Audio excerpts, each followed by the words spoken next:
Everyone, আজকে আমি এটার 14,000 কিলোমিটারের ওনারশিপ রিভিউ দিব।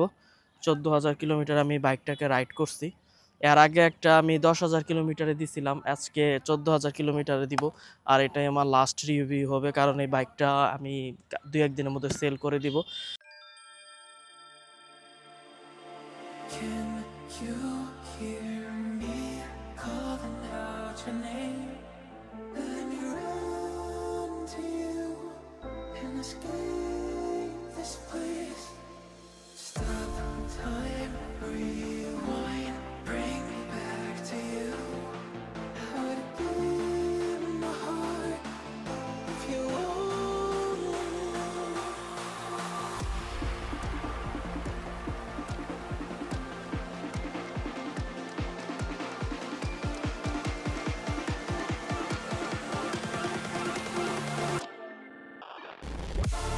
What if we could stop the world tonight?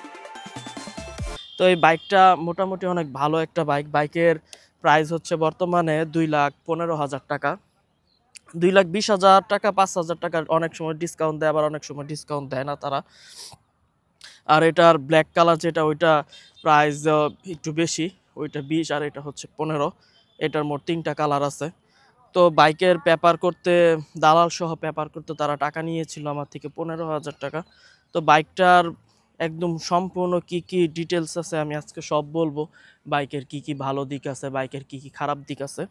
আশা করি যারা আপনারা কিনতে চাচ্ছেন এই সময় তো বাংলাদেশে এখন অনেকগুলো বাইক ঢুকছে। তো আশা করি যারা আপনারা এই সময় বাইকটা কিনতে চাচ্ছেন আপনাদের জন্য অনেক উপকৃত হবে। তো 150 সিসি সেগমেন্টের মধ্যে বাংলাদেশের সবচেয়ে লো প্রাইসের মধ্যে এটাই আছে। এর থেকে কমে আর কোনো প্রাইস নাই বাংলাদেশে। 150 সিসি না তো 160 সিসির মধ্যে। আর এত পাওয়ারফুল একটা বাইক, 4টা বাল্ব এই বাইকের মধ্যে, 16.5 হর্স পাওয়ার আর 14.7 হচ্ছে নিউটন মিটার অফ টর্ক। এই বাইকের ইঞ্জিন সবচেয়ে বড় ইঞ্জিন 160 সিসির মধ্যে। এই বাইকের ইঞ্জিন অয়েল ক্যাপাসিটি হচ্ছে 1200 ml। যারা এই বাইকটা চালায় তাদের জন্য এটা আসলে একটু প্যারাদায়ক, কিন্তু এটার একটা সহজ সমাধান আছে। যে টিভিএস এর যেটা জেনুইন মোবিল কিনতে পাওয়া যায় ইঞ্জিন অয়েল, সেটা 1200 ml-এরই ক্যান। ওইটার প্রাইস 1100 থেকে 1200, 1250 টাকার মধ্যে পাওয়া যায়। ইঞ্জিনটা অনেক বড়, যেহেতু এটা একটা 4টা বাল্বের ইঞ্জিন আর এটা একটা অয়েল কুল একটা ইঞ্জিন, এই কারণে ইঞ্জিন অয়েল ক্যাপাসিটিটা একটু বেশি। আর সবচেয়ে মজার বিষয়, অনেকে বলে, যেমন আমার একটা বন্ধু আছে, ও বলে যে অয়েল কুল কাজ করে না, ঠান্ডা হয় না।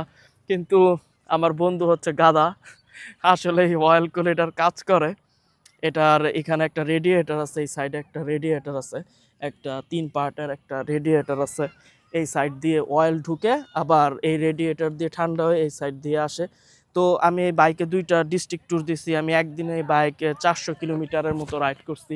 একবার 350 কিলোমিটার রাইড করছি, তাও পিলিয়ন সহ। আরেকবার 400 কিলোমিটার রাইড করছি। আমি নিজেও অবাক যে বাইকটার ইঞ্জিন ওভারহিট হয় নাই বা পাওয়ার ল্যাকিং করে নাই। পাওয়ার ল্যাকিং কিভাবে করে নাই আমি জানি না। আমি প্রচুর টানছি, যাওয়ার সময় টানছি, আওয়ার সময় টানছি। বাইকটা আমি রেস্টও দেই নাই, হয়তো আধা ঘন্টা 40 মিনিট রেস্ট পাইছে যখন আমি রেস্টুরেন্টে বসছি। তো বাইকের ইঞ্জিন পারফরমেন্স খুবই ভালো, খুবই ভালো। এর আগেও আমার আরটিআর 2B একটা বাইক ছিল। ওই বাইকে প্রচণ্ড পরিমাণ ভাইব্রেশন ছিল, প্রচণ্ড পরিমাণ। কিন্তু এটার হ্যান্ডেল বারে অতটা পরিমাণ ভাইব্রেশন নাই। পরে রাইডারের ফুটপ্যাকে অত পরিমাণ ভাইব্রেশন নাই। কিন্তু পিলিয়নের ফুটপ্যাকে মোটামুটি ভালো পরিমাণ একটা ভাইব্রেশন আছে। 3 থেকে 6,000 আরপিএম পর্যন্ত রাইড করা অবস্থা না, নর্মালি যদি রেপ কইরা ধরে রাখি তখন ট্যাঙ্কের এই সাইড দিয়ে হালকা হালকা ভাইব্রেশন করে, কিন্তু খুব বেশি না, খুব হালকা। ওইটা তেমন কোনো প্রবলেম হয় না যে পরিমাণ ভাইব্রেশনটা এই বাইক করে। আর বাইকের যেই জিনিসটা আমার ভালো লাগে সেই জিনিসটা হচ্ছে বাইকের হেডলাইট। বাইকের হেডলাইটে প্রচণ্ড পরিমাণ আলো, টিপার দিলে আলো, মানে অনেক আলো। আমি রাতে অনেক রাইড করছি বাইকে, এটাতে আমি কোনো ফগ লাইট আজ পর্যন্ত ইনস্টল করি নাই। প্রচুর পরিমাণ আলো হেডলাইটে। আর বাইকের ব্যাকলাইট হচ্ছে এলইডি আর ইন্ডিকেটর হচ্ছে হ্যালোজেন। খুবই ভালো বাইক। কিন্তু বাইকের রাতের বেলা যদি আপনি মোটো ব্লগ করেন, রাতের বেলা বাইকের ডিসপ্লে দেখা যায় না, কারণ বাইকের ডিসপ্লে হোয়াইট কালার লাইট জ্বলে, ওই এত পরিমাণ আলো ওইটা প্রডিউস করে যে অ্যাকশন ক্যামেরায় দেখা যায় না, স্পিড দেখা যায় না, কিন্তু দিনের বেলা আবার শো করে ভালোভাবে। আর বাইকে কোনো খারাপ নয়েজ নাই। ইঞ্জিন আমি খুব খুব প্রেশারাইজড করছি, ইঞ্জিনে খুব ভালোভাবে রাইড করছি, খারাপভাবে ইউজ করি নাই কিন্তু প্রেশার দিছি, মেনটেন করে চালাইছি। বাইকের ইঞ্জিন আজ পর্যন্ত কোনো প্রবলেম হয় নাই, আজ পর্যন্ত ট্যাবিটো অ্যাডজাস্ট করা লাগে নাই। আর বাইকে প্রচুর পাওয়ার দেয়। আর এই বাইকের রেডি পিক আপ, আপনি একদম আস্তে যদি পিক আপ দেন, বাইক এভাবে টান মানে আটকা উঠা যাইতে নাই, উঠায় মানে অনেক লাভ দিয়ে উঠে। আর বাইকের পিছনের চাকার হচ্ছে 130, এটা মোটামুটি চলে, কিন্তু সামনে হচ্ছে 90 সেকশনের একটা টায়ার। এটা যদি 100 সেগমেন্টের টায়ার দেওয়া হইতো, এটার ব্রেকিং আর এটার কন্ট্রোলিং অনেকটাই পরিমাণ বাইরে যাইতো। 130-এ তেমন সমস্যা হয় না, কিন্তু 90 সেকশন আসলে অনেক প্রবলেম হয়।